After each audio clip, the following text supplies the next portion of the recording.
Als gevolg van de Jasmijnrevolutie en de terroristische aanslagen heeft Tunesië het momenteel wat moeilijker om buitenlandse investeerders aan te trekken. Promotieagentschap FIPA organiseerde daarom in Brussel een seminarie.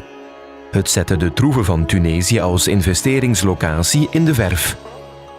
Tunesië lijkt zijn politieke transitie achter de rug te hebben. Vous le savez, la Tunisie a réussi sa transition politique, qui est l'un des fondements de sa transition économique. Et elle attaque aujourd'hui cette transition économique, étant convaincue d'être un hub et un pont entre les économies européennes, africaines et moyen-orientales. Ook in het tijdperk na de Jasmijnrevolutie blijft Tunesië, zo te zien, een aantrekkelijke handelspartner voor België. Il était important pour moi de marquer ce soutien et cet encouragement à la Tunisie et comment faire de mieux dans mes compétences que de soutenir et d'organiser une mission économique vers Tunis. Cette mission sera multisectorielle avec cependant un focus sur le domaine de la construction, l'ingénierie, les infrastructures, la logistique et les technologies de l'information et de la communication.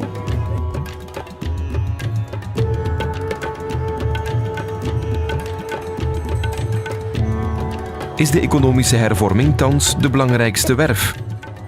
Donc nous offrons pas mal d'avantages comparatifs. Nous sommes aujourd'hui dans une reconquête de nos marchés d'exportation.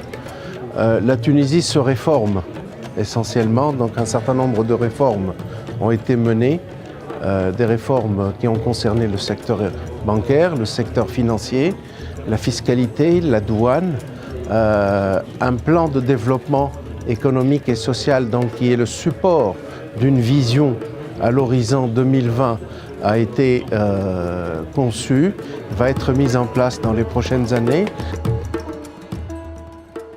Ce plan vise de réduire le taux de chômage de 15 à 12%.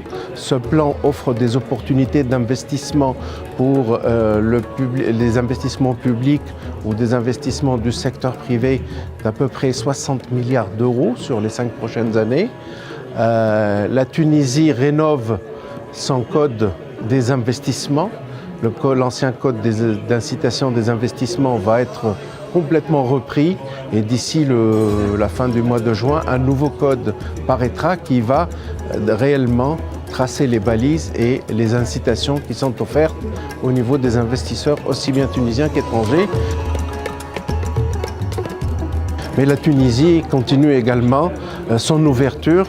La Tunisie a entamé ses négociations d'accords de libre-échange complet et approfondi avec l'Union européenne depuis le mois d'octobre et nous avons déjà tenu une réunion, un premier round qui va nous permettre d'élargir notre ouverture déjà aux produits industriels, de l'étendre sur les secteurs des services et sur les produits agricoles et les produits agricoles transformés.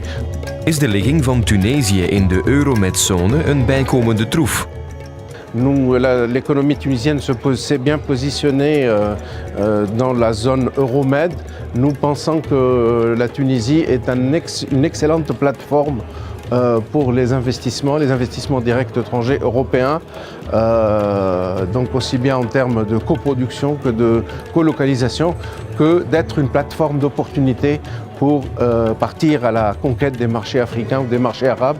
Les Tunisiens sont polyglottes, l'environnement des affaires est très souple, très ouvert et il y a beaucoup d'incitations pour les investisseurs étrangers. Ook de European Bank for Reconstruction and Development, EBRD, is erg actief in Tunesië. Nous avons bien vu que la Tunisie possède plusieurs avantages pour les pays méditerranéens ou Europe donc centrale, en l'occurrence donc bien évidemment la Belgique, pour différentes raisons. La Tunisie est très attractive dans le sens où c'est un pays multisectoriel, c'est-à-dire qu'il s'appuie sur un tissu économique assez riche, divers et varié. En Tunisie, nous travaillons sur plusieurs secteurs d'activité nous concernant, aussi bien l'agroalimentaire, l'industrie et services, l'énergie, la communication, télécommunication, tout ce qui est aussi immobilier, tourisme et immobilier. Voor kenners van internationale economische relaties vormt de moslimcultuur van Tunesië kennelijk geen bezwaar.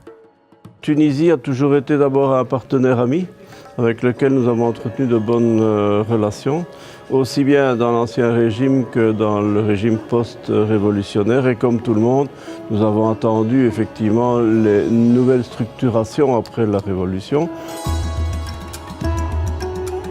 Nous avons été conscients, comme tout le monde, que la mise en place était un peu laborieuse, mais nous avons continué à croire que la Tunisie était la principale passerelle entre le nord et le sud, et pour nous c'est le pays le plus proche de l'Afrique vers lequel nous menons des opérations que nous appelons triangulaires, c'est-à-dire que nous nous servons de la plateforme de la Tunisie pour aller vers les pays de l'Afrique de l'Ouest par exemple, et vous aurez compris que c'est parce que nous veillons aussi à ce courant musulmans, vais-je dire, et c'est pour nous véritablement des gens très ouverts en Tunisie, qui comprennent tout, qui ont de grandes formations, qui ont des gens de qualité, et pour nous c'est un point d'appui essentiel.